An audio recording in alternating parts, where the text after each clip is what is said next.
Touchdown, Chargers!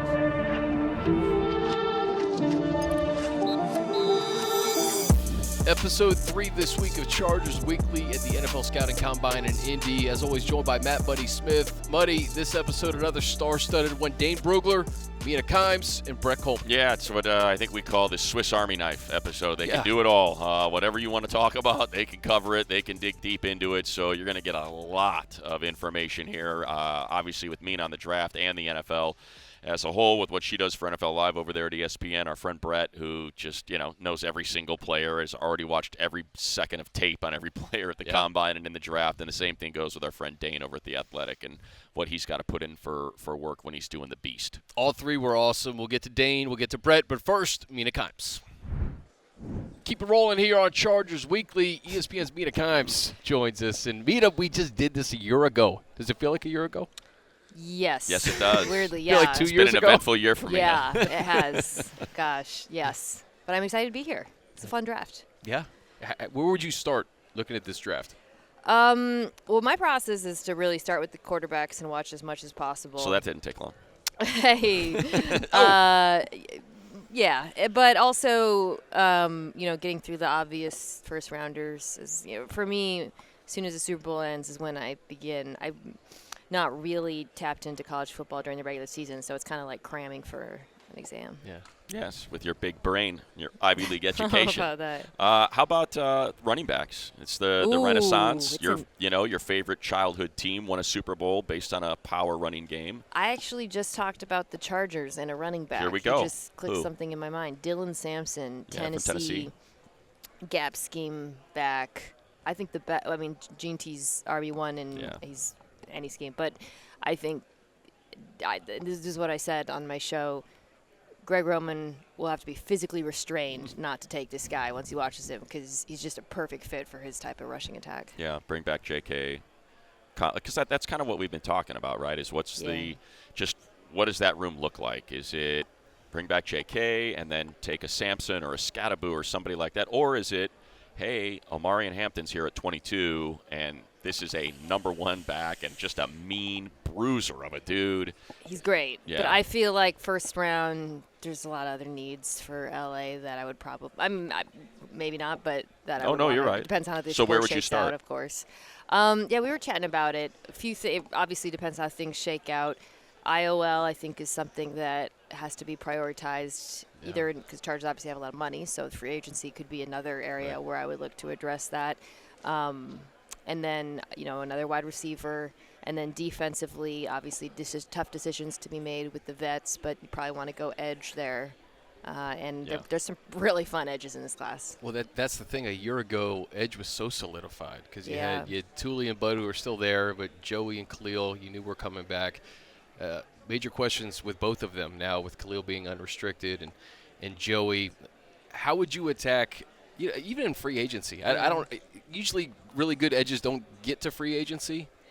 But how would you evaluate the current situation the Chargers are in, knowing that Joey has a $36 million cap hit, and Khalil, unrestricted free agent? You hope he comes back in powder blue, but he'll probably have suitors. I think a lot of that depends on what those guys do, what they're prioritizing in terms of pay and wanting to hit the market because, if I'm LA, that's probably not a position where I'm allocating a ton of money in free agency. I would rather spend that, honestly, on the interior offensive line we talked about. And maybe find some mid-market players at edge or corner. I mean, one of the great things about Jesse Minter, and we learned this very quickly, is he is really good at maximizing talent and getting guys. Dramatically outperformed my expectations on defense, and I do think a lot of it was coaching. So I think as a team you look at that and you say, well, this guy seems to be able to get a lot out of young players, so maybe we can just continue focusing there. Yeah, I guess that's – so how would you evaluate it, Mina? So, you got all of these players that not necessarily career years, but outperform what the market said they were worth. Does that say – probably do it again, or does it say these are the perfect players for what you're doing and you identify? Like, that's what I'm trying to figure out how they balance it. If it's Poona Ford and Tier Tart, like, do you just bring those guys back because they played so well, or is the market going to overpay them and you're like, hey, there's a reason why everybody did well. Because, right. So what would your takeaway be? Which one is it? Yeah, I think you let them kind of feel out the market and see where they come back. I mean, I'm day one Poona Ford. I was like his biggest fan. Right. His rookie season. He did you well this year. Oh my gosh, yeah. But an undrafted with the Seahawks. Actually, there's a player in the draft who kind of reminds me of Poona Ford. Aeneas Peebles is his name. He's built like a bowling ball like him, similar play style. But anyways, yeah, I like he is a really good example of a player where like he doesn't get priced out, and I think it'll be reasonable. I think also being a DT heavy draft helps their cause. You'd love to keep him because he's such a good scheme fit for what Minter wants to do, but you have to do it on a case-by-case basis. I just feel like, when you're thinking about all this money and where to spend it, I do look at that, again, I go back to that offensive line as being one where I don't think you can really, like, cheat it as much with coaching. The division's fascinating now. You add Pete Carroll to the mix. Chiefs are the Chiefs, even though there may be some cracks, but we don't know how many. Yeah. The Broncos are coming. How would you evaluate this division right now, knowing the Chargers have a ton of cap space, a ton of picks, with an opportunity to kind of build on that 11-win season? Shoot, I'd love to see them push up that Trey Smith contract and get the Chiefs to either pony or steal him away. Yeah, that's right. I don't know if they've been linked to them, and I haven't seen any of the reporting. I know I saw a report said the Chiefs were interested in bringing him back, but make them pay for it. Exactly. If I'm at LA, you have so much more money. But yeah, like look, the Chargers were very much like ahead of schedule last year. You know what I mean? Like it was obviously not a rebuilding team when you have the quarterback and that coach coming in. The expectations are that you win, but I think they won more than anyone expected. Again, I really think the defense is what really outperformed my expectations. And so when you do that, when you're kind of ahead of schedule in some ways, you have a little bit more leeway, I think, to be a little bit more selective about what you do next. You mentioned you've said it multiple times now, just the interior offensive line. It was probably the one takeaway, the biggest takeaway from what Joe Ortiz said yesterday, and that Zion, they may try Zion out at center and see if that's a better fit for him. So interesting. So here I ask you, to kind of read into that. Do you think that's them acknowledging, like, hey, we might need two guards, not just one guard, and is this the better? That's what I'm trying to figure out, because like you said, you have it available in free agency. You have it available, I think, in the draft where they're picking. So kind of what do you think that means, and how do you react to that? I think that's a fascinating comment. First, I'll say the reason why I'm so dialed in on the IOL is I think ultimately it's what ended the season in a lot of ways. And, absolutely. And it's something that I think was kind of underappreciated. Like the Chargers were kind of misrepresented in the back end of the year as they were like, this is this run-first team with a great offensive line. I was like, I don't know are you guys watching the Chargers? Because to their credit, they realized they were not very good at running the football. Greg Roman, who has that reputation, and Jim Harbaugh comes in, they go pass heavy because they don't really have a choice, and quarterback is the best player. So Iowa was just a big problem for them. It was a massive problem in that playoff loss, and it's something they obviously have to throw resources at. How they allocate those resources is going to be really interesting. You talk about, Ortiz talked about potentially Zion moving to center. That would solve, I think, my biggest question, which is where would they get a center? It's not the draft is there's a lot of guards, not a lot of centers, and free agency there aren't that many options either. I guess Dahlman, Ryan Kelly is another one. Yeah. So I think it's going to be a mix of maybe trying at a different position, drafting, and being active in free agency. But if I'm them, I throw a ton of resources. That's where you start. I mean, you just can't play football the way that they want to unless they fix that interior of the offensive line. You mentioned, too, the back half of the year, Justin was throwing it a ton, and he has a reputation for elevating everyone around him. This offseason, we think that there's going to be a priority to maybe get him somebody to throw the ball to outside of Ladd McConkey. Yeah. We talk about Will Dissly. Will Dissly had a career year catching the football with Justin Herbert as his quarterback. What avenues do you think that they should explore to maybe find that perfect complement to Ladd? Now that it looks like the T. Higgins sweepstakes ain't happening, I have been linking them with Devontae Adams on all of our shows. I mean, when, honestly, as soon as Super Bowl ended, we started looking at potential trade candidates, free agents, cut candidates, whatever. It just made a ton of sense to me. I still think he plays at a really high level. Obviously, I think his game complements Ladd's really easily. I think with Herbert, too, one thing I've always liked about it, he will still put a lot of trust in his receivers, even when that trust hasn't been rewarded at times. Adams is the type of player who rewards your trust if you throw him that back shoulder ball or whatnot. So I would love to see that pairing. I think it's something they're going to address in the draft at some point, maybe not in the first round. But I still think they got to make at least 1 or 2 veteran signings because obviously it has to improve upon last year. When you kind of go through and you're covering the playoffs and the Super Bowl and all that, and I'm trying to figure out how to evaluate tight end. Like how big of a Kelsey was huge in the conference championship, non-existent in the Super Bowl.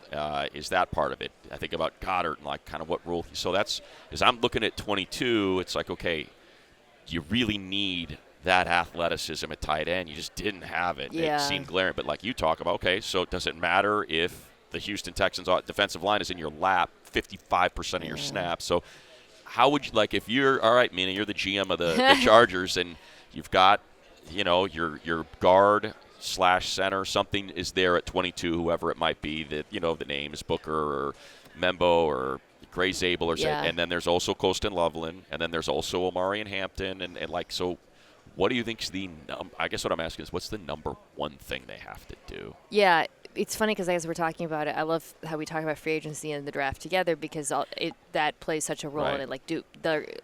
I would put guard and tight end over running back when we're talking about first-round priorities. By the way, I said we were I think not taping yet. If McMillan, the receiver out of Arizona, I'd pick up the phone and call it, dial that, let that in, because I think he's a really underrated talent and really, T. Higgins is his comp for me. So if you were hoping to pay him $31 million. Yeah, right. You want a much cheaper rookie, but I would put tight end and IOL above running back for that first round, and I think. Obviously, the evaluation of the players matters. I'm a big fan of the Michigan tight end, and there's, of course, the Harbaugh connection as well. I also think he's like a real pass catcher. I mean, he's a nice pairing with Disley because you can go out in 12 personnel and you got your blocking tight end and you have more of the receiving option. He's like a big slot kind of. But, if the tight ends in free agency, if you can get good value, Goddard might be available, to be honest. So, do you like Jawan Johnson? Do you think that works? Is Herbert's tight end at Oregon? Yeah, he's a good player. I think. I would probably rather have Loveland, but would I rather have Johnson and a guard versus Loveland? I think you have to kind of think about all these things together. What's Mark Andrews could be a casualty too, I've been hearing about that. Yeah. And, Ortiz, Baltimore. I don't know. How close do you? I'm sorry, Chris. I just wanted to ask. Is the questions? How close are you? How close do you feel you are to winning the division, to pushing for this? And that's kind of what would determine a Mark Andrews, Devontae Adams. Hey, these are 2-year guys. Are we that close where – Totally. So, do you think it's that close? When you look at the Chargers, as you stack the AFC, where do you think they slot? I think that if they're able to address the interior pass protection and add another edge, they're right in there with everyone else, and you'd have to add another weapon as well. Yeah. So I do think it's worth adding, because the other thing about though an Adams or an Andrews, especially an Adams type, it's not going to be that much money. So it's not like you're mortgaging your future to compete in the present. I think it would be a nice. What do you think it is, 20, 25? Yeah, honestly, at most. Yeah. I don't know. I'd have to look back. Maybe I can think of a few receiver contracts that were 3 years, not too long. I don't think he's going to be asking for a super long-term deal, and certainly not a mega deal. I think it's probably worth it because the other thing is you have to consider which positions you're going to pay. The tackles, Sean's going to be up pretty soon. He is so up. It's going to be probably $28, $29 million bucks right there. So you probably want to add some rookies on that offensive line to sort of balance that a bit. How do you view Justin Herbert going into year 2 with Coach Harbaugh? He had a fantastic year. Yeah. Didn't go well in the wild card round. Yeah. And you're going to hear the chatter until you win a playoff game. Sure. But how do you view him? Yeah. I think his top-end play is up there with every quarterback in all the top quarterbacks in the NFL. I hate that in our industry, everybody acts like one game is indicative of your identity as a player and your career, and we seem to have the memory of ants. You did not play well in the playoffs, but IOL, I keep going back to the reason why I keep pounding the table on that was nightmarish in that game, to be honest. The play was not even just Iowa, for being honest, but like the pass protection was, people are so like critical of him that like if you even say that, it's like you're making excuses. Like, no, we're just giving the context for a bad performance. Right. It was a bad performance. He would be the first person to say that. Yeah, he definitely has to have a better one in the playoffs. But I think also as a team, your obligation, knowing the top-end play that you can get from him, is to give him better circumstances because he had one of the worst group of pass catchers in the NFL this year. Last thing, rule changes that are kind of getting kicked around here. Right? Do you like the dynamic kickoff? Do you like the I hate what they call it, the quarterback sneak with assistance. Are you good with that? The quarterback sneak with assistance. Are you good with all the stuff there? The dynamic kickoff is, I think doing it for safety reasons made sense, and the actual outcome feels roughly the same to me. Right. I actually I'm shocked that anyone has really strong feelings one way or the other, because it's the same, right? It's silly I feel like. So I saw that if they, push it to the 35, I think we'll see more of them. That's what they're talking probably about, what they want to do. It's fine, sure. Yeah. I mean, you'd like to see more creativity. I think we thought we would see. There was some, but you definitely want to see more teams try it, more interesting run concepts, so that some guys can break a few off. And as far as the quarterback sneak with assistance, or what you call it, yes. That's what we're calling it now.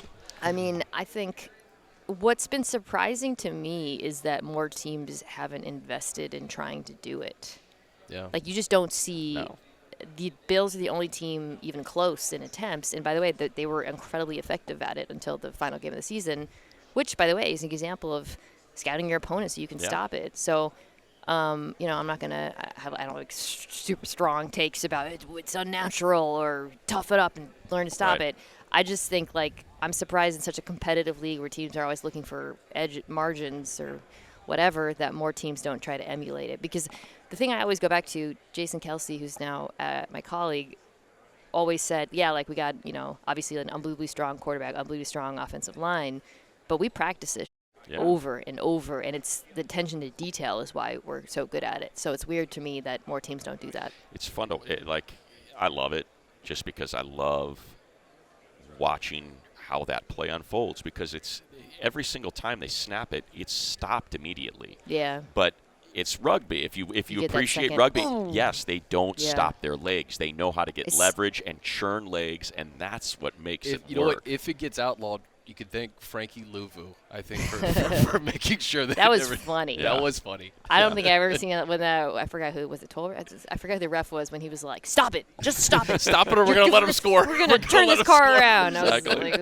Exactly. And I love Louvu, so. All right. Well, we know you're busy, Mina, so we always appreciate having you by. Thanks for having me. All right. Thank you, Mina. All right, very pleased to bring in a friend of the program, Dane Brugler, author of The Beast, which is coming out early April, something we always look forward to. Always look forward to having you here, man. How are you doing? I'm well. This is such an important week there's so much information here. It's crazy. I've been coming here. My first combine was 2011, so 15 years now. It's crazy how much it's grown. The media aspect. Just the amount of people in town just to meet with other people. Meetings I got here on Saturday. Meetings all day Sunday. Meetings all day yesterday. Tomorrow the interviews start here, which is fun. You have 300 players coming through here. I've talked to probably 90% of them, but a chance to fill in the gaps, find out some things from some different players and the on-field stuff. So there's so much information that comes out of this week that is essential, the little context points to understand, about these players and this draft class as a whole. So Chris mentions the Beast, and that, when you hear the word the Beast, it's going to have a lot of players, a lot of evaluations, which is why I'm going to make you work here. Okay. Because we can't bring everybody on and have you get into seventh-round potential of centers, guards, running backs. Why not? Let's say, because they can't do what you do. They don't author the Beast. They don't know what you know, Dane. So let's start there. Okay. It's been called, last year's center class was celebrated. This year's center class is said to be a little bit thin. Kind of what do you see from the class, and could there be a couple of those late-round gems that maybe this team could find? Yeah, it's a tough center group, and that's why seeing Gray Zabel at North Dakota State perform like he did at the Senior Bowl is so important because teams, even like in October, teams are saying he might be the best center in the class. He played center in high school, so it's not completely foreign for him. But then to see him do it at the Senior Bowl is so huge. It's like, all right, we've got a center. Jared Wilson, the Georgia center coming out early, was big. Unfortunately, he had to pull out of the Senior Bowl because of a foot issue, but supposed to be good to go this week. So this will be a big week for Jared Wilson. 1-year starter. So, there's maybe some gaps to fill in with him. Just, he looks like a good athlete, but is he going to confirm it here? Because that's what the combine is. It's one big cross-checking exercise. Make sure that what we see on film is backed up in the data and, the interviews and medicals as well, obviously. But overall, it's just not – it's a hard center class to get super excited about. I'm a fan of Jackson Slater, Sacramento State. Yep. There's a lot to like about him as a center guard, interchangeable, versatile player that probably don't have to get him until the 4th round, maybe earlier just because it is a light center class and teams will be desperate to get their guy. But, teams are going to be looking under every rock to find, more centers in this group because it's just not a very deep class. Gray Zabel, you mentioned him, and just, you look at the Chargers, Alt, Slater taken care of. Yep. The interior offensive line. Yeah. Going beyond just center, what about guard in the first couple of rounds? And are there a few guys that you think would be a nice fit in Los Angeles? Yeah, and I think that, with this interior class, center, not great. Guard, better. It is, I think, a good guard class, both early and then late. I think it stretches a little bit. I think that there's some tackles that maybe you see, hey, he's a good tackle, but I think you move him inside to guard. I think you might have something. Especially we're talking Michigan ties. Miles Hinton played tackle at Michigan. Maybe move him inside to guard. I think that's a fit. When you're talking about outside the top 100 picks, it's a deep group. So, yeah, I think if you need guard help, if you're looking for interior offensive line help, center might be tough, but guard is going to be much better. And it's not just the top guys. I know everyone wants to move Armand Membu from tackle to guard. I think he'd be a really good guard, but tape says he can play tackle. But I think he'd be a really good guard as well. So if you go that direction in the first round, you kind of cross your fingers that Membu lasts to you. But it's a deep enough class where I don't think you have to go that direction early. You could wait till round 3, round 4, and still feel pretty good about the options that'll be there. It's going to be interesting to see. A lot of it's going to be predicated on the next 4 weeks, kind of what the Chargers do. Do they bring back Bosa? Right. Do they re-sign Khalil Mack? What about the edge group? It seems like there's potential for some of these guys to slide a little bit, whether, it's immaturity questions, things like that, versus like Jahad Campbell's a good, is he an edge? Is he a linebacker? It feels like it could be that it could line up where the Chargers might be staring at a guy that might not be there in other drafts when it comes to a premium position like edge. Is that kind of how you see it? Yeah, it's an interesting edge group because of, we don't have a true Myles Garrett, but Abdul Carter's going to be one of the top 3 picks in the draft. And then after that, it's okay. Like you were saying with Campbell, Jalen Walker, what is he at Georgia? Right. He's so gifted. He's long, but he's an off-ball player at Georgia. But they let him rush. That was the best thing that he did. So how are teams this is a big week for him, just to see how he moves out there. He's supposed to work out with the linebackers, but just to see how he moves in space, get his exact testing numbers. But Jalen Walker, to me, is a guy that could end up being a steal just at edge rusher. Shamar Stewart from A&M is talking about another guy's going to build some buzz here. Right. 280 pounds shouldn't move like that. It's impressive. He had a really good week at the Senior Bowl, and I think teams are going to, or fans maybe get obsessed with he had 1.5 sacks this year. Right. But, okay, did he affect the quarterback? And he did consistently.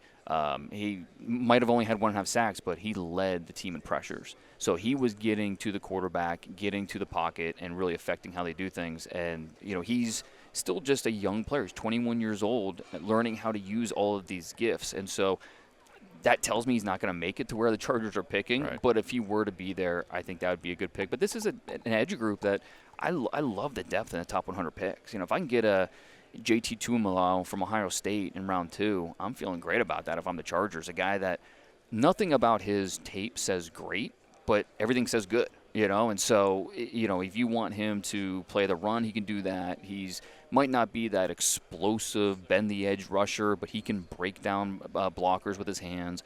a smart player. So, yeah, I think this draft, it's not just going to be about the first-round guys. It'll be round 2, round 3, plenty of variety if they go in that direction. You know, Dane, I wouldn't be shocked in the least if the Chargers address running back in this draft, and if they do it early. It seems to be a ton of dudes. Genty, obviously, the consensus number 1. What is the gap after you get past maybe Hampton, like the pair of Ohio State running backs? Where do you or how do you value the running back position, maybe beyond the top 2 guys? Yeah, and I'd even throw Caleb Johnson in there as on that similar tier as Hampton. I mean, I think he is outstanding. You're right about the running back class. I'd be shocked if they don't draft a running back at some point, right? Just I think I graded 32 as having draftable grades. And how many first-round grades? I mean, just Genty, and then not Hampton. Hampton's right there. Hampton and Caleb Johnson are kind of right there as I only have like 13 first-round grades this year. Right. Like, they're just not many. But Caleb Johnson, Marion Hampton, right there, looking to break in. Both could go in the first round. It wouldn't be a shock at all. Travion Henderson from Ohio State. And then a guy that doesn't get talked nearly enough about is Jordan James at Oregon. Yeah. This guy, he's not going to hit a bunch of home runs, but he'll lead the league at doubles. I mean, he had, I think it's 36.5% of his carries this year resulted in a first down or touchdown. I mean, just when he gets the ball, he might not take it 60 yards, but he'll take it 6 consistently. And so you can win with guys like that. But it's a deep running back group. I just saw Scatabo on the TV here, too, and that's another guy that I think people are excited about. I'm eager to see how he tests because he looks like he might be a 4.6 guy or a 4.58 guy. But that's not what you love about it. It's not the speed necessarily. It's the versatility. It's just how tough he is as a runner. Like, good luck. No one wants to tackle that guy 25 times a game. So even in the NFL, like, you're a safety in the open field and you see this guy coming at you with that low pad level and just the legs don't stop churning. That wears you down. And so the way that he catches the ball out of the backfield, I think, will help him. It'll show this week. But, just interested to see the testing and how that tests up. Quinshon Judkins in that mix, too. I mean, we could talk, the whole time about running backs. It's such a deep group that I think that you're going to be tempted to take one in the first round because those guys are legit talents. But if you have maybe you have the same grade on the running back as you do an edge rusher or a different position, you probably go that other position because, again, you feel good waiting to rounds 2, round 3 to get the running back. So let's do it. Let's just stick with running back because it's funny. You mentioned Caleb and just kind of the way that people may packet these things. Yeah. Like, to me, it felt like Henderson is that next guy. It might be because we have some scar tissue from the Tampa game and Bucky Irving, and it's just there's such a similarity there, and there's kind of that Jahmyr Gibbs sort of similarity. Just for a team that's built in the Jim Harbaugh image and the idea that, like, when you talk about Scatabo, that's hard. It's like, hey, man, we're going to tread water, and in the fourth quarter we're going to pull you under. That reeks of Scatabo. But then you see the explosiveness of Sampson or Tootin or just kind of when you think of how this team is built, let's just assume they're able to bring J.K. back. Just kind of which of these backs do you think fits gap, power, Harbaugh, like of all of them, kind of which one do you think is you can draw maybe the most straight line? I mean, just thinking about Harbaugh having all Ohio State backfield just sounds fun. Doesn't it? Right? That would be cool. But I mean, if we're talking best fits, I mean, Marion Hampton. I mean, that just you talk about the gap principles. You talk about he led the ACC in rushing in 2023, which is impressive. It was even more impressive what he did this year with no Drake May. Everyone's loading the box. You know what North Carolina's offense wants to do. He's still running for 1,400 yards. So, it's not just the speed. It's not just the power. It's the total package with him. Marion Hampton, I think, is going to be one of those guys you look at and say, can we really pass on him at this point? Because he's a perfect fit. And the way he will transform your offense from day one, that can't be understated. Just what he does for your quarterback, what he does for the rest of the offense. So, but yeah, I mean, you bring up Dylan Sampson, you bring up Travion Henderson. He's like I'm an Ohio guy, so I've seen a lot of Travion Henderson the last 4 years, and I worry a little bit about his on the inside, his interior vision, just kind of picking through the anticipation and everything. But you get him a track, you get him on the outside where he has a lane. good luck because he can make guys miss, and then once he gets that angle, the acceleration just takes off. So he can be lightning in a bottle. The big difference between him and a Gibbs is so good at the offensive line geometry, where he understands the angles, he reads it. He's an offensive lineman's best friend. He's so true to the blocking design, where Henderson isn't quite as sure of himself in terms of his reads and when everything is congested in the middle. But you give him a little bit of space, he's going to exploit it. You know, Dan, I go back to last year, and we were just talking to DJ about Ladd McConkey, for instance, and how he would probably be a top 15 pick this year if he was in this year's draft class. Joe Alt, a guy who the Chargers got at 5. When you look at what Joe Ortiz and company did to get Cam Hart and Tarheeb Still in the 5th round, starting caliber corners, how did you see those guys last year? And I know it's completely new information this year, but if you can recall just what you thought of some of the guys that the Chargers hit on this past year. Yeah, it's interesting how, I think the Chargers are the example of drafting. We did this with the Bengals a couple years ago with, did they take Penei Sewell or did they take Jamar Chase with that number 5 pick that year in that draft? They went with the receiver, and I think it's worked out just fine. The Chargers went the opposite way, where they went the offensive tackle, and it worked out just fine. Part of it, I think they got a little bit lucky because Ladd McConkey made it to them, and they moved up a little bit. But I was shocked McConkey made it to the 2nd round. I mean, I think people kind of they looked at the size and said, is he a slot only? And I think he's best. There's a difference between being slot only and then best in the slot. Like, yeah, he does a lot of his damage in the slot, but he's not a slot only player. And the Chargers were able to really benefit from that. So, yeah, home runs were the first 2 picks. And then the way Tarheeb Still played, the lasting memory for me, but still, from his tape at Maryland was just the competitiveness. The way he competes. When you're a corner, you have to be confident in what you're reading, and then so you can drive and make plays. And he that's exactly what he was on his college tape, where he would anticipate it, see it, and then drive on it to make a play. And that's you never know how that's going to translate for corners, because when you're playing against NFL speed, everything's different. You're scared to make a mistake, so maybe corners don't always make those jumps. Still, I think, was able to do that, where even though it wasn't perfect all the time, he had some rookie moments, but he bounced back the next play and had that short memory. And so, yeah, the total steal for the Chargers in the 5th round. The McConkey, ridiculous, the production, and like you said, the fact that we had DJ earlier, and he was mentioning his top 15 pick, not like like that guy's going top 15 just based on Georgia tape, not from hindsight being 2020. 100%. So that brings me to T-Mac. And how this is a thin wide receiver group. And there are people, I don't know why it's happening, if you've noticed it, but it feels like people are starting to project him to slide a little bit.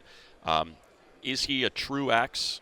And if you look at the way this thing could shake out, can you imagine him sliding into the teens, into that sort of area, based on sort of the talent you have on the lines and how those tend to go first? Yeah, and I think we could see it happen. It was 2 years ago when the first receiver drafted was Jackson Smith-Njigba, and that was like pick 20. So could we see another example of that this year? It's possible. McMillan's interesting because he's we'll see what he runs here. Right, that's what a lot of people are wondering. Is he going to be over under 4.49? He's very similar to a T. Higgins, where he's this long. But he's more limber. He's like a Gumby-ish version of a T. Higgins. Where the strength of his game isn't necessarily separation, it's how he wins at the catch point. And that's always kind of a risky proposition, because how many of those guys are there really at the NFL level where, they win the catch point? A lot of those guys don't pan out. Right. So I think a lot of teams will look at it that way. But the way he can win at the catch point is impressive, and he's faster than T. Higgins. T. Higgins ran a 4.59 the year he was coming out, and so it's not that he wins with speed. It's he wins down the field, making these ridiculous catches all over. The catch radius is outstanding. Nobody has more catches at 20-plus yards the last 2 years than McMillan. So he has done it at a high level. He's a fun player. So I think and we have to remember too, it's almost like offensive line where, we can say offensive line, but there's tackles, there's guards, we can say receivers, but there's different types of receivers. Right. Teams might be looking for that true X, where another team might be looking for maybe they want the Z, they want more of a flanker, they want a guy that's going to stretch out the field. And so these receivers offer different things. If a team is looking for a ball winner that can fill that kind of X role, T-Mac's is going to be, I think, pretty appealing there in the mid-first round. So then if you can build on that, because like you said, you've got Ladd. Yeah. You've got, it's clear, I think, that Q is not an X. He's a Z, and if you can. Yeah. So if you're not going to get T-Mac in the first round, just kind of share with us maybe, are there intriguing options? It's hard to find receivers kind of late, it feels like. So are especially there, this draft. Yeah, this draft, and especially at the X. Yes, it's like it's the one, like it rarely happens. Is there an X that for whatever injury, low-level competition that you like in this draft that would be later? See, and it's funny because in most years, receivers just so loaded. There's so many of these guys. This year, it's kind of the opposite. And the biggest reason is I think we only had 6 underclassmen come out. Usually, receiver is loaded with juniors that come out early. This year, it's just not for whatever reason. So, honestly, it is tough for me to come up with a guy that I would say this is an X, and hey, there's a path to him starting, and you can get him in the 3rd round. Right. Like there's just not many of those guys this year, which makes it tough if that you go into the draft with that singular focus of finding that guy. Right. It's why it seems like a lot of people are trying to connect the dots to Colson Loveland, to the Chargers, Michigan guy, someone with a little juice at tight end. And, listen, we saw Will Dissly this year, who's not really a pass-catching tight end. They almost forced him into being a pass-catching tight end. If Loveland is even there, how would you describe his game to a Chargers fan who maybe is not as familiar? Yeah, he's more of the Dalton Kincaid, Brock Bowers type than a traditional inline guy, coming out of Idaho, right? I mean, he's a guy that was off the radar as a recruit. Then he shows up with Michigan, and he's leading the team in receiving. I mean, he had the most receiving yards in a national championship game when Michigan won it all. So Colson Loveland's a guy that speed and just he's almost a receiver, because they used him like that at Michigan, where he would be in the wing sometimes, but most of the time he's in the slot. Most of the times he's out wide, making plays down the field. So you can almost look at him as a big receiver and use him that way. So I wouldn't be surprised at all if the Chargers went in that direction, maybe just change the identity of how you use a talent like that. We saw Brock Bowers. He's not Brock Bowers, but he's at least Brock Bowers-ish enough where you can say, all right, like if we really commit to moving him around the offense and finding those mismatches, he could be a true weapon. They can weaponize a Colson Loveland. I think the question is fair about will he be there or not. Tyler Warren, will he be the first tight end draft? I don't think there's a debate about tight end 1 because it's not a debate, it's a preference. Tyler Warren and Colson Loveland are different enough where either you want this type of tight end, you want this type. They're different. It's not necessarily this one's clearly better. Loveland's got the more upside. Tyler Warren's ready to step in tomorrow and be more of a traditional tight end for you. So yeah, it's a deep tight end class. It's, after those 2 guys, I think I gave out 6 starter grades. Wow. Love Elijah Arroyo in the 2nd round. Mason Taylor's awesome. Gunnar Helm from Texas, I think, is going to be a mismatch weapon in the NFL and just doesn't get enough credit. And part of that is he just missed the Senior Bowl, but I think he should test well here, and he belongs in the top 65 picks. You mentioned it's funny because some people say it's deep, others they're not crazy about it because of like Mason Taylor he's a receiver, right? But he's just he's a giant guy and he's incredibly athletic. So what about what the Chargers do? What they expect from their tight ends. Right. Now, they could have really used a receiving tight end last year. So based on that list of, whether it's Fannin or Helm or Arroyo or Taylor, is there another one beyond Loveland or Warren that you could see fitting what they expect from a tight end? And that's you're going to have to be able to block.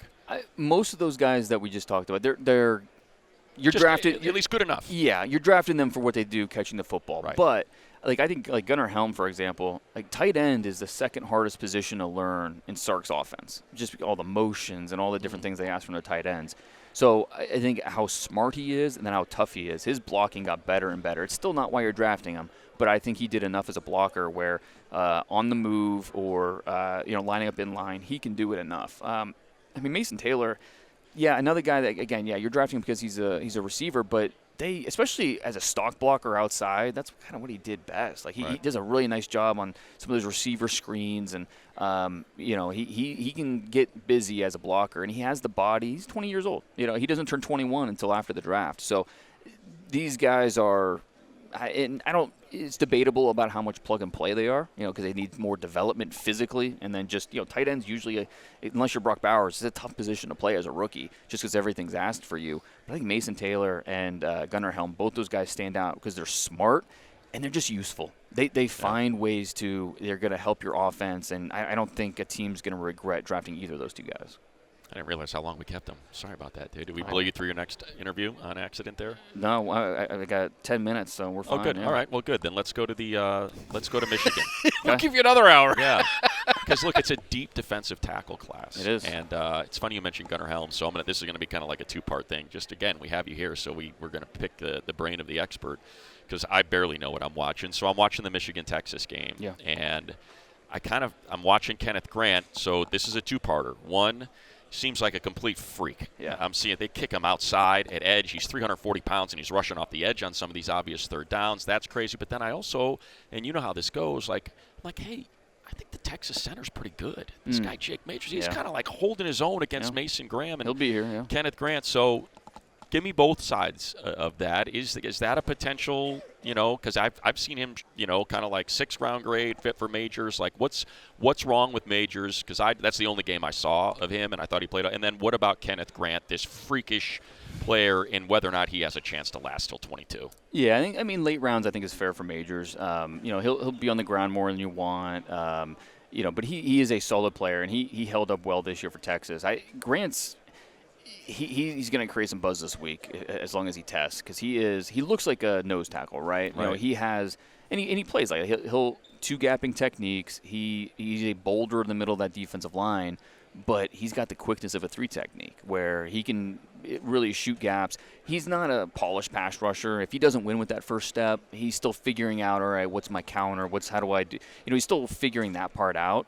You just don't see many 340-pound guys that can move like he can move, and it's a big man league. And so it'll be interesting to see where he is ultimately drafted. If it's top 20, top 25, I think there's enough teams that you need an interchangeable defensive tackle where, all right, you want to line him up on the nose, he can do that. If you want to line him up in the B gap, he can do that. He can do all these different things.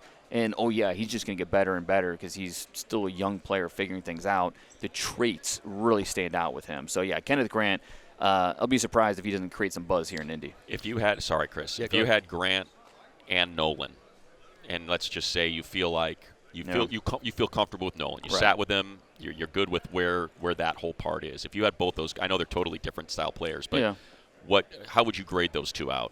I mean, Nolan, I think at his peak, at his best, he's a disruptor. He can win in different ways, and so I think that creating that interior disruption with a guy with that quickness, I would go Nolan as being the better prospect.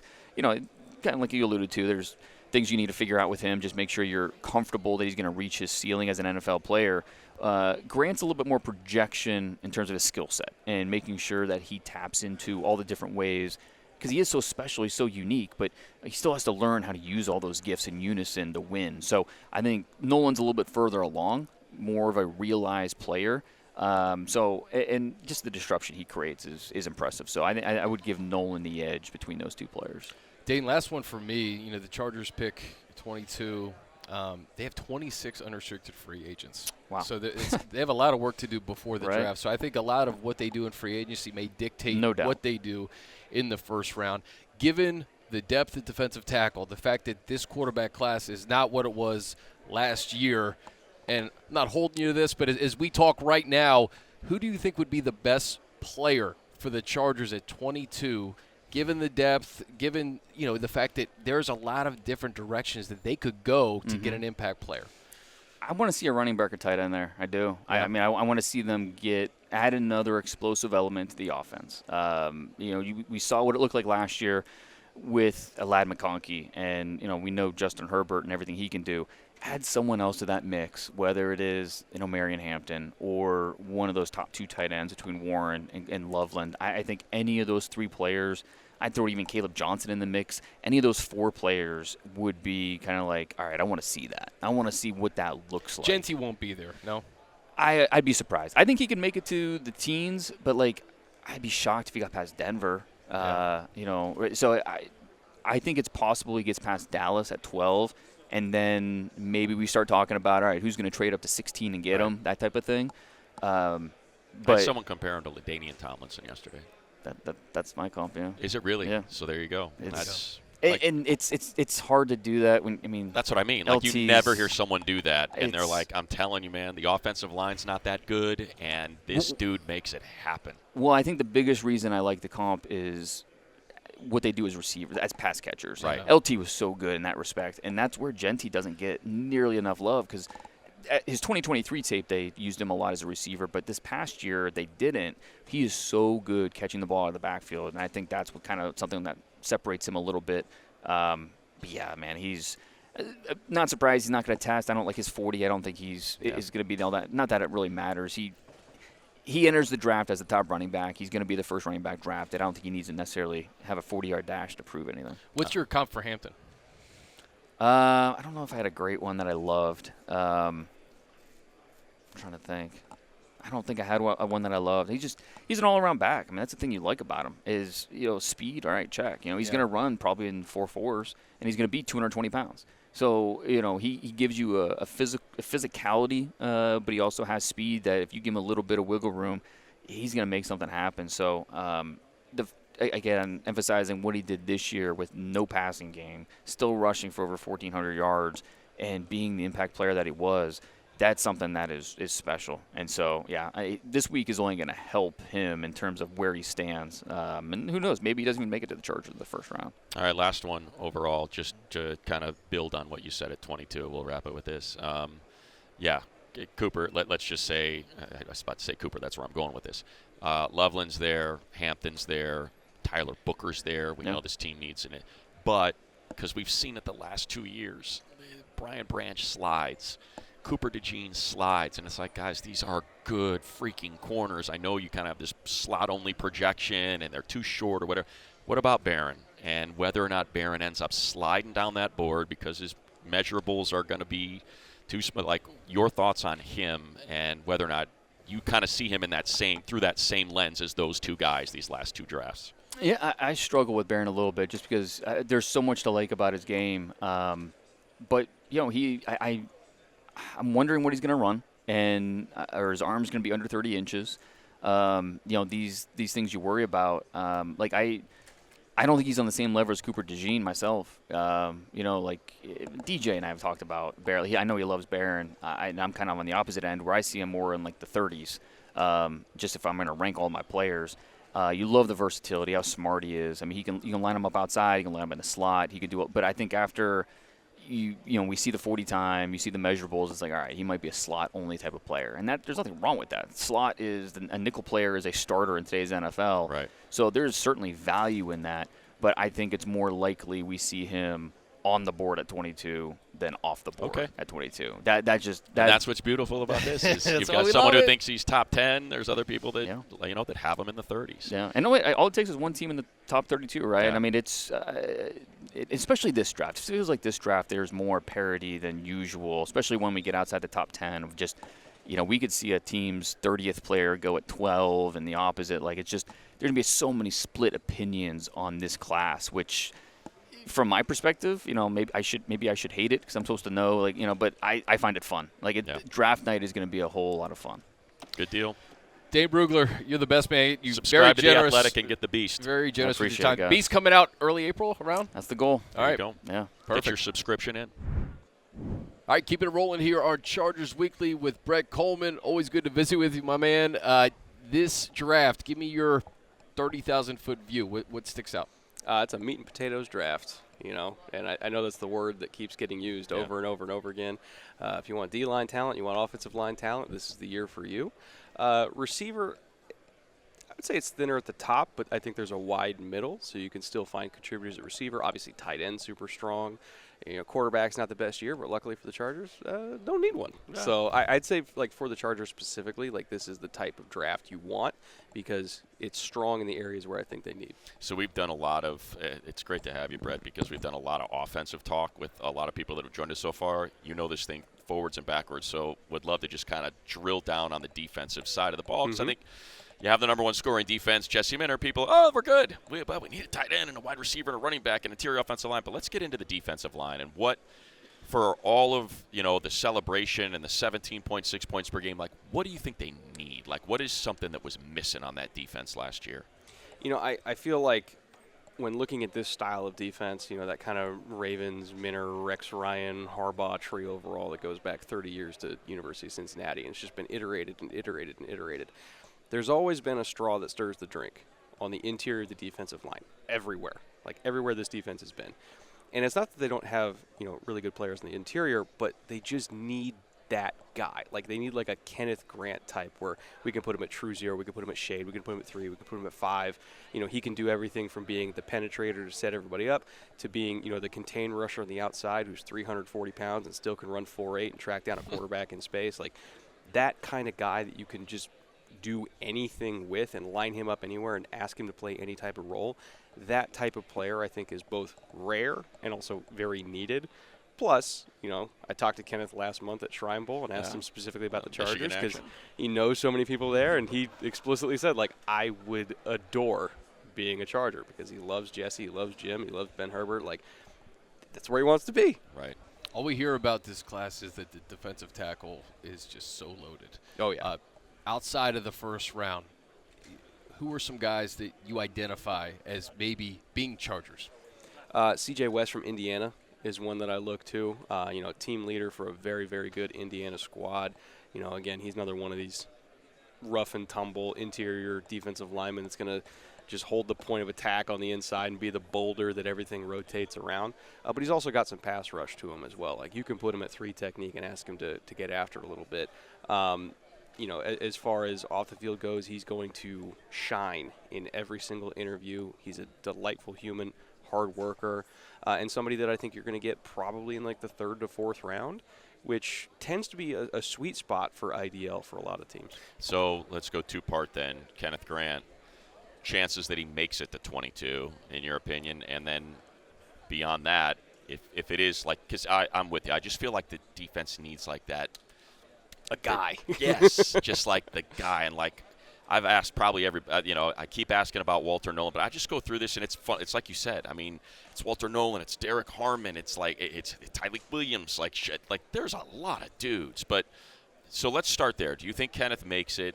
And do you think because of the off-field stuff, Walter Nolan makes it? And how would that fit? I think it's possible. All of them, I think, are going to go in the same general range, and it's going to depend, team by team on what exactly they're looking for. Derek Harmon, I think, profiles as like a very high-end, like 5 technique, like a Stephon Tuitt type. Right. It can also play 3 technique on passing downs.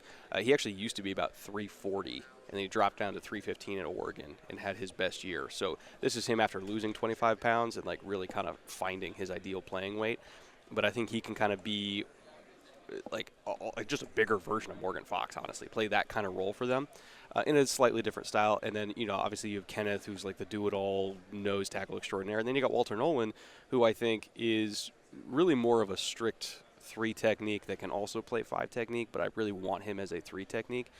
And some teams are going to prioritize that more than others, right? Because some teams already have like that really explosive 3 technique, and they're really more looking for a Kenneth, or they're more looking for a Harmon. So I think they're all going to go in the same range, but the order they go is going to heavily depend on which team is on the board. For the Chargers, they're actually set up in a way where they could take any of them and be happy, which I think is advantageous for them. They're just going to let the board fall to them. But even if somehow all 3 of them are off the board, there's still 20 other defensive tackles that are going to go between rounds 1 and round 5. Like they're going to get one. Brett, I want to pivot back to the Chargers' current roster in last year's draft class and what Ortiz was able to do. Obviously, we know about Alt and McConkey, but to get Cam Hart and Tarheeb Still in the 5th round, one of the guys that I think a lot of people are looking forward to seeing this year and we're expecting a pop this year, but just bad injury luck is Junior Colson. Mm-hmm. How do you view Junior in year 2, knowing the system, having just tough luck with injury, and the impact that he could make next to Deion Henley? I mean, once upon a time, that was the same story with Deion, right? In fact, I think this time last year we were talking the same way about Deion. Like, if he just stays healthy, he's going to be amazing. And he was. So you're looking at a potential young linebacker duo of Deion Henley and Junior Colson that could be top 3 in the NFL by the end of this season. Like, if we think Junior is what we think he is, which is, for me, he was the best Mike linebacker in the draft last year, plus Deion, who's a phenom, I can't think of very many linebacker rooms I would love to have more than that, especially because they're young, they're under contract control. We've got them for the next 2 to 3 years. They both know the defense. This defense is built around fast, aggressive linebackers like them. Like, I really, really hope that Junior can stay healthy this year, and obviously Deion too, because I wouldn't be surprised if both of them play at a Pro Bowl level. What about edge? That's kind of the big question, right? What do you do with Joey at $36 million? We had Joe Ortiz earlier in the week, and sounded like, hey, we want him back. He said he wants to retire a Charger. Let's see if we can make it work. So Khalil said he's not going to retire. He's going to come back. Feels like, don't know if you want to uproot your family for one more year kind of thing. So maybe he's going to be back. But what do you do with that room? And what's the draft look like? Because, man, it feels like there's going to be a really good edge sitting there at 22 as well. And there's a million of those in this class, too. Obviously, Abdul Carter is going to be long gone. Yeah. I would say, as far as who's going to be there at 22 without trading up, you're looking possibly at one of the Texas A&M guys, like whether it's Shamar or Nick Scorton. I'd be totally fine with either one of them. And they also are both bigger edges, which I tend to favor because they have that first and second down value to them compared to some of the lighter edges in this class where it's like, hey, if it's 3rd and 7, we're rocking and rolling. 1st and 10, not so much. And I think Harbaugh kind of feels the same way. Like, he wants to be the most physical, exhausting team out there for the other team, right? So I would say one of them fits really well. Princely Umamielen from Ole Miss is just a freak show, and he's 265 plus, so I think he crosses their thresholds. Suffice to say, this is a class where they're not going to have to trade up. I think the Chargers are in the perfect spot because there's the top tier, like the true top tier players, and there's 2 of them. And then there's a pretty heavy drop-off there, and I think the difference between pick 22 and pick 50 or rather the pick 3 and pick 22 is not super crazy compared to the pick 22 to pick 50. So, like, the Chargers are in, like, the perfect spot to just catch whatever is falling and probably get a player that is a similar grade to somebody who's in the top 10. Brett, depth, a question mark at corner for the Chargers. We talked about Still and Hart, but with Fulton and Zont, free agents, what does this class look like in terms of corner? There's actually a lot of corners that I really, really like, and they're all very different stylistically. There's some guys who I think profile really more as a nickel than anything else. I think of Huzzy from North Carolina, who is one of the better pure nickels in this class. I comp him to like a Teron Johnson type. We got to make sure the medicals are okay. He went down during Shrine Bowl week. I think it might just be a bone bruise. I got to double check on that. At least that's what he told me when I asked him about it. Right. But like, if you guys watch Huzzy, he is phenomenal. And then, you have your kind of big rough and tumble outside press corners like a Siobhan Ravel, who also is coming off an injury, but he is going to score off the charts as far as character, leadership, cognition abilities, and, oh, by the way, he's a big corner with long arms who can really, really cover. They might get lucky and get that kind of injury discount on him and have him be there at 22. He should be ready for the season. If so, he's a starting corner right now. And if you're packaging him with Tarheeb and all these guys, like, that's a good secondary right there. Yeah. Almost feels like you'd want to drop a vet into that group, if you're going to roll out with Cam Hart and Tarheeb. And I know, look, the market's the market. Is it Davis? Is it Reed? I don't know what kind of corners does Jesse Minter? Is DJ Reed too small? Or is he going to be a nickel only? Yeah, Jair. Oh, did he just get cut? No, request a trade or seeking a trade. So I forget the language. I don't think they need to, and I think it's because this staff is so good at identifying corner talent and exactly what they want. Like, as far as you talk about wins above replacement, WAR per dollar that they're spending. Like, they're the best team in the league as far as getting really good corner play for no money. Right. So I almost want to leverage that advantage, especially because coming from the college level, like he's familiar with all these players. He recruited them. He played against them. So I would leverage that knowledge of these DBs and knowing what they like and just getting the cheapest, best corner room in the NFL that's still really, really good, and then using those dollars for something else. Like, say, if T. Higgins happens to come free and he doesn't get tagged, like I'd almost rather spend the money on that. Right. Other free agent defensive players that you think could be potential fits for what Jesse Minter likes to do? Ooh, off the top of my head. What about the big tackles? I mean, would you chase Williams? I don't know what the number is going to be. I'm hesitant about it because, I was just doing a study this past week and I was looking at every single starting roster for every Super Bowl winning team for the last 15 years. Right. And what percentage of those rosters are homegrown draft picks versus trade targets versus free agent signings. And then I also, me and my research assistant then expanded that to, okay, what about the top 5 teams in the draft that year, like the worst teams in the NFL? What's the difference in the percentages in terms of how they acquired talent, what round it was, how expensive they were, everything like that. And there was a remarkable difference between the Super Bowl winning teams and the bottom 5 teams in terms of percentage of their roster that is free agent signings. And I think teams that have typically on average 1 to 2 more free agents starting for them than homegrown draft picks tend to be worse because their dollar is not going as far. It's usually you're trying to chase a hole that you created by missing on a draft pick, so you're spending more for a player who probably really isn't the magic bullet. And how many players are actually getting to the market that are the magic bullet? You always have to ask yourself, why is he available if he's that good with all the stuff that you can do to manage the cap? I guess that's why I bring up Milton Williams, right? Because it's like, well, he's at the market because they've got Jordan Davis and Jalen Carter. Like, they do such a good job of drafting that it's like, yeah, we're just not going to pay you. Way to go. You're awesome. But these guys are free. So that's kind of the one that I was looking at. Like, well, it almost lines up that maybe he's not hitting the market because because they don't value him. It's just that how he drafts all that depth on that line, man. He's one of the rare instances, him and Trey Smith. Do you like him? I really do like him. It's just he happens to be on a team where they already have a bunch of guys, and especially they're starting to get towards the point where they're going to be stacking some pretty serious cap hits here. So, again, I think for them, they're okay with, we just want the third-round comp pick. And because that's where they took him in the first place. They got him in the third round. So they trust themselves, especially in this kind of defensive line class, they trust themselves to get another Milton Williams, like somebody who can contribute for them. And then, just kind of keep doing that comp pick cycle like what we see Baltimore do. So he's kind of a rare instance, but for the vast majority of top dollar free agents, I look at Javon Hargrave. Right. Has Javon Hargrave been worth it for the 49ers? No. You always have to ask yourself, why are they available if they're that good?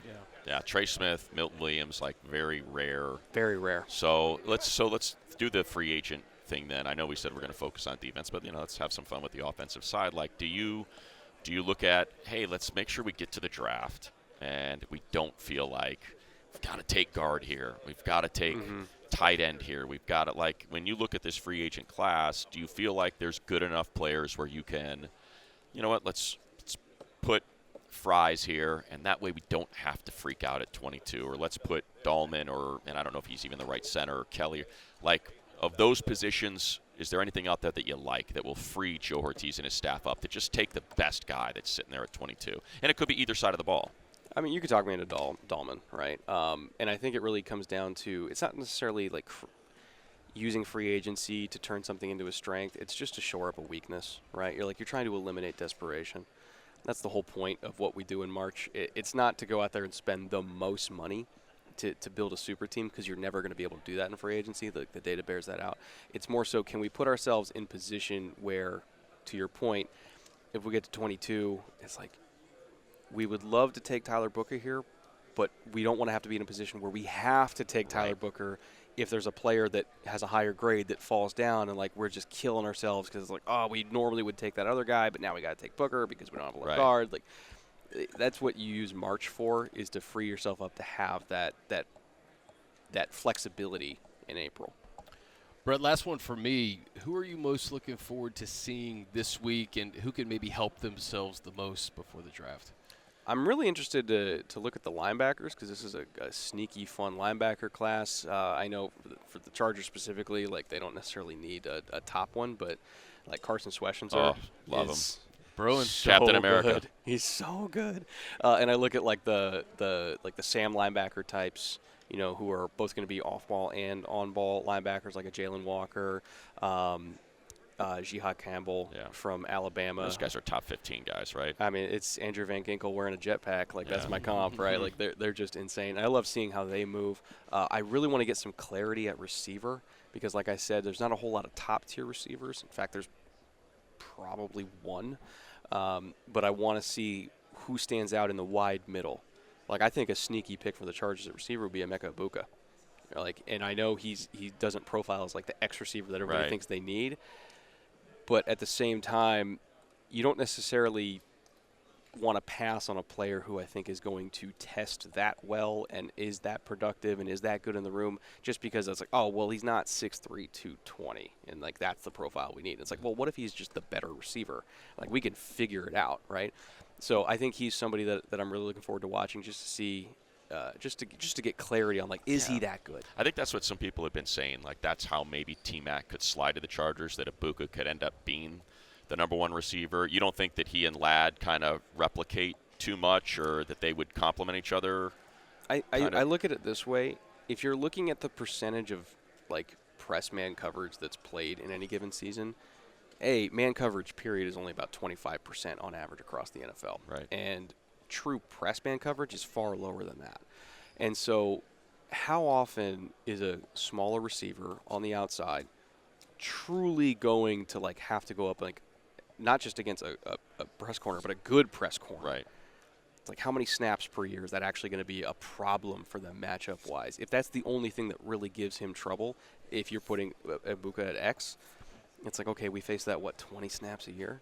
Like, it's not that big a deal compared to all the production that we know we can get because of how good he is in terms of tracking the deep ball, in terms of catching over the middle after the catch. Like, he's obviously really fast, great route runner. So it's like it's almost like the Ladd McConkey thing. It's like, okay, Ladd's not an X. Ladd was still one of the most productive rookie seasons ever at receiver. Yeah. It didn't seem to hurt him that much because at the end of the day, 75% of all coverages played are going to be zone coverage where you're not really getting manhandled by DBs. It's more so just about finding space, being in rhythm with the quarterback, understanding the structure of a defense pre-snap and post-snap and getting to the right spot. If you have receivers that are really good at doing that, then they're probably going to be really productive, and I think he's one of them. All right, last one real quick because everybody's had a different answer, which has been really fun, and I think it speaks to the group. And look, I mean, you could say Ashton Genty and you can say, Marion Hamp, but, like, who's your favorite back? Like, if you just think value plus talent, like, Let me hit you with one. Bashul Tootin, Virginia Tech. He's Juice. going to fly, like 4.35 minimum to me. He's going to jump 39 inches plus. Where's he going to go? Because of medical, which, I mean, I'm not saying he has a medical issue, but I know he's getting it checked out because, he's wearing the big knee brace during the year, and then he took it off and put up like 200 the next week, right? So I know he's going to get checked for medical this week. If that's all good to go, he's a day 2 pick. And even then, he still, I don't think, slips past the 4th round.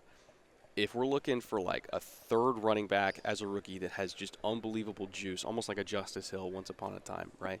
Where it's like, okay, we can give him maybe 5 to 8 touches in a game, and there's a decent shot he's going to get us 60, 70 yards as a receiver or a runner.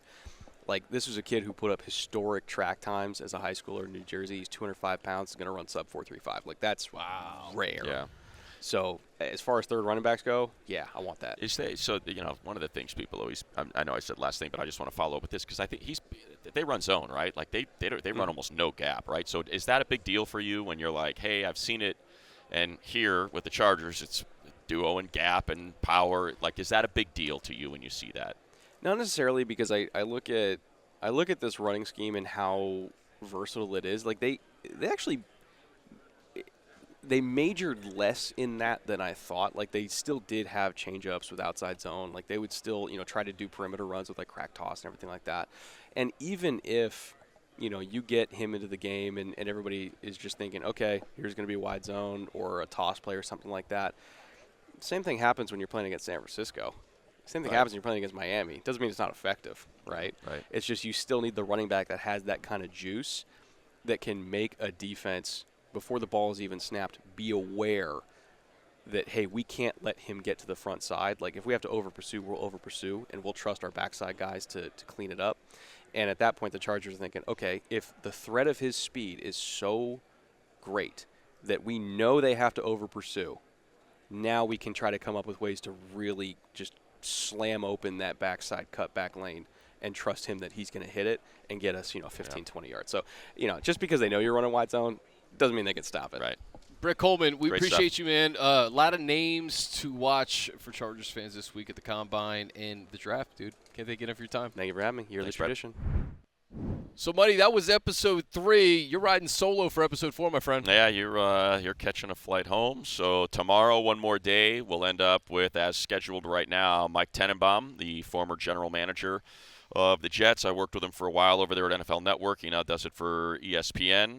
We'll also have our friend Bruce Feldman, does the Freaks List every year. Always love catching up with Bruce over at The Athletic, and obviously covers college football for Fox as well. So he's doing a game a week. He's got a ton of intel on all these players. And then we'll wrap it up with our friend Matt Miller over at ESPN. So, again, someone that's putting together a 7-round mock draft and all that sort of stuff. So we'll wrap it up on Friday with 3 more great guests. It's been a heck of a week, and certainly looking forward to it. It's been a generational run for Chargers Weekly here at the All right. Combine, getting started for draft season.